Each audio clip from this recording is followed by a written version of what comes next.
Täna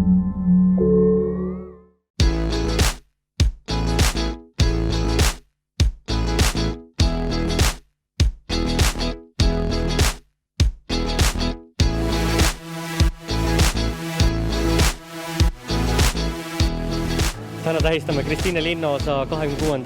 sünnipäeva. Löövendu pargis on suur üritus, toimub traditsiooniline sügislaat ja kuninganna Kristina päeva tähistamine. Kuninganna Kristina oli see, kelle järgi Kristiine linnaosa oma nime sai ja seetõttu igal aastal me traditsiooniliselt siin tähistame. Plaanis on ühiselt süüa ka suurt torti ja peaesinejaks on Stig Rästa ja Elina Born. Ma õnnitlen kõiki Kristiine elanikke linnaosa sünnipäeva puhul ja soovin, et teil kõigil läheks Kristiines hästi, et see elukeskkond siin areneks ja me ühiselt saaksime teha veel palju üritusi.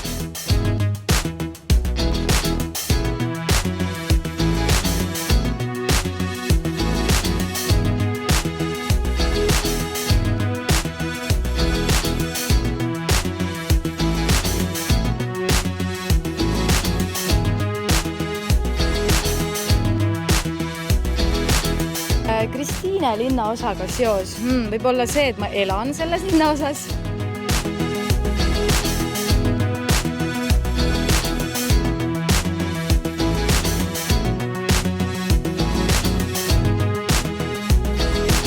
Kõikidel üritustel siin käin. Täpselt ühtegi pole õieti vahele jäänud, võib-olla mõni üksikarv.